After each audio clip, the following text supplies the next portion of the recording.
So the Rep Fitness Monolift attachments are out and they're in the house. I've had these for a little over a week now. I've had an opportunity to play with them several times, and I've come away with some impressions that I want to share with you guys. There's been a lot of talk about these attachments for a long time, and I've personally been very excited to put them to good use. Physically, they look great. I love the laser cutouts. They're very beefy, very heavy duty, but unfortunately, when it comes down to function, these really don't hit the mark for me. In this video, I'm gonna give you the rundown on why I'm feeling a little bit let down coming up.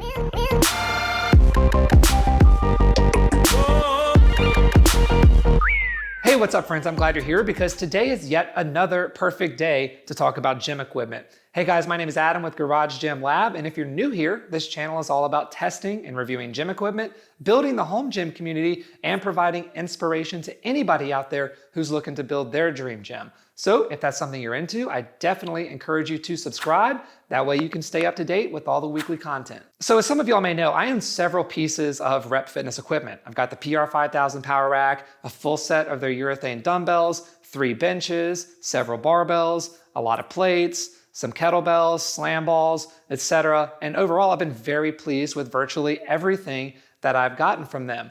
I think Rep as a company has come a long way in a short amount of time, that they're making good equipment at affordable prices. And one of the things that I really appreciate about them is the fact that they actually look to innovate, which is something that's not necessarily common for an import company. When the PR5000 was released back in October of 2019, by the way, very nice rack, Rep unveiled plans to, alongside with it, release a number of key attachments. Things like their ISO arms, their lat pull down low row, their belt squat, and of course these monolift attachments. So needless to say, when these were finally released about a year later, I was very excited, only to scratch my head a little bit about the fact that they look basically like every other monolift on the market these last few years. Now that's not necessarily a bad thing so long as the execution is better, but unfortunately my experience hasn't quite demonstrated that. Again, I am a big fan of Rep overall. My hope here is that some of these things can be applied to a next version, because as it stands right now, I can't really recommend these monolift attachments for most people. I'll explain what I mean by that coming up, but until then, let's head over to the rack and we'll get into it. So as I mentioned earlier, there's really nothing especially innovative about these monos. We've seen this hockey stick style design now for years from companies like Rogue and Titan and Sorinex. They all have a version.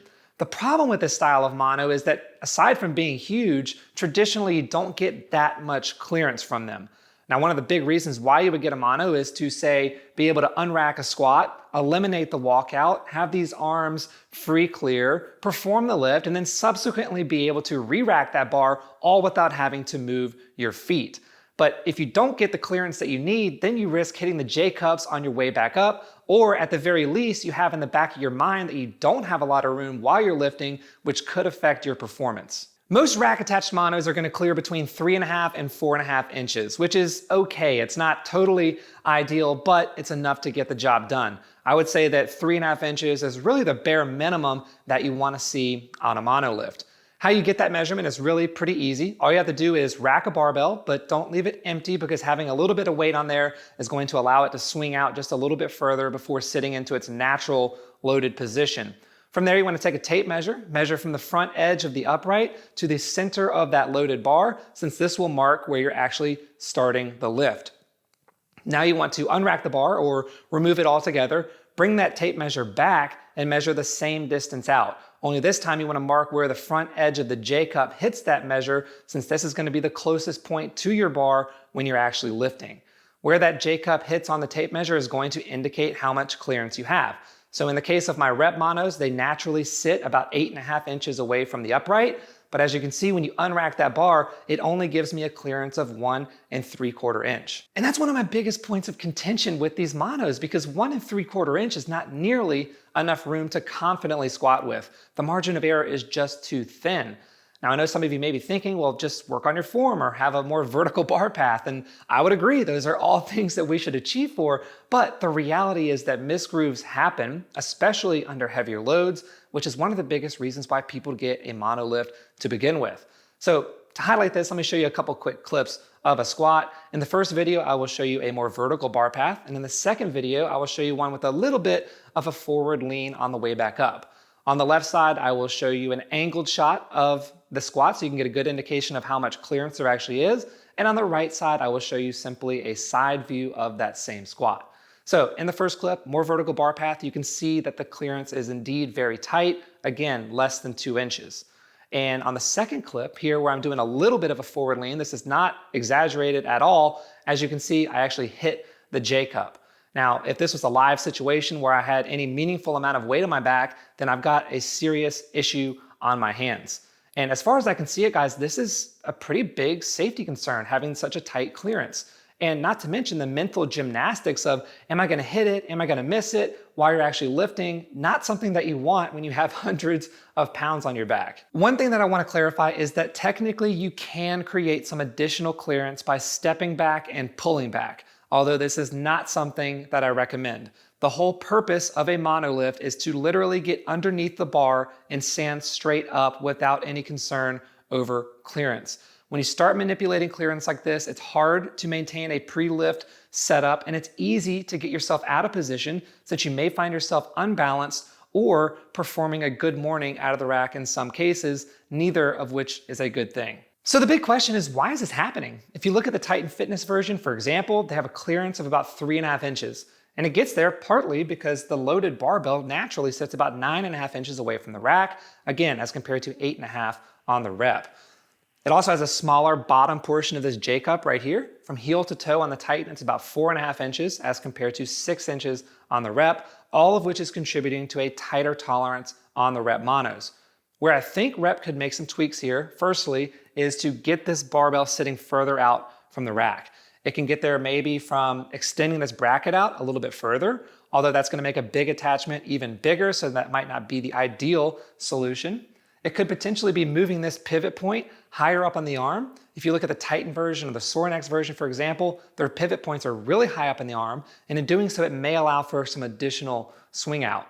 A third possibility is with this counterweight itself. It's hard to say how much this may or may not be contributing, but rep does allude to the fact they're using a beefier counterweight here in an effort to get those arms to clear out a little bit faster, and in doing so, it could be having an impact on that starting barbell position. A second tweak that I could see rep making is to have these arms swing in a little bit tighter to the rack itself. One way to do that is to have this backstop recessed a little bit further, which would require an adjustment to this plastic piece, but which would also allow it to swing in a little bit tighter, given the fact that you've got about 1 inch of gap right there. Now, even if you only get a 1/2 inch there, and then let's say you get a full inch on the barbell starting position, then all of a sudden you've gone from 1 3/4 inch of clearance to 3 1/4 inch clearance, which is better, but it's still on the low end. And at the end of the day, I just think that these monos need another round of tweaks in order to make them safer and more user-friendly on squats. At the beginning of the video, I mentioned that I can't really recommend these monos for most people. The subset of people that I do think could benefit from them, however, are those who are looking to use them strictly on bench press.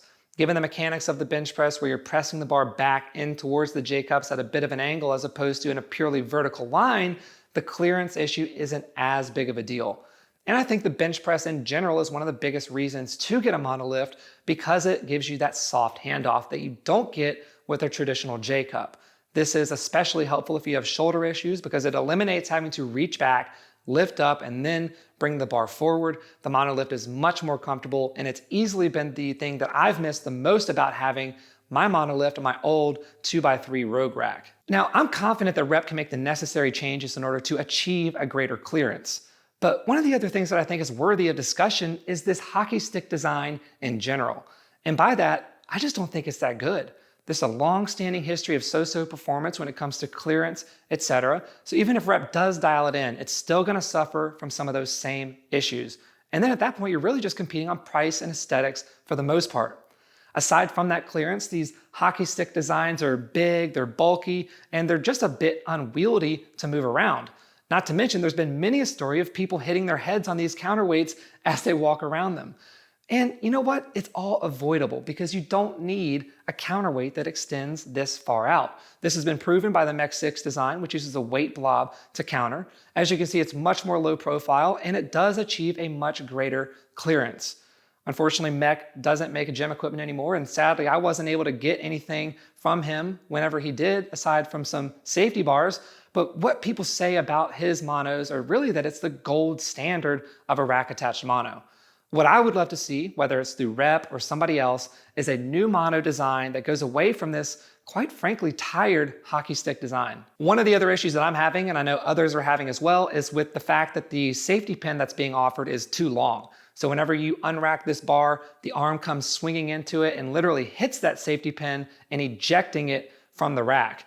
Thankfully, this is an easy enough fix. All Rep really has to do is offer us a shorter safety pin. With that said, there are some nice features of these monos. For starters, I think that these are the best looking monos on the market. I have the standard black version here that fits my scheme a little bit better, but the limited edition Warhawks look great as well.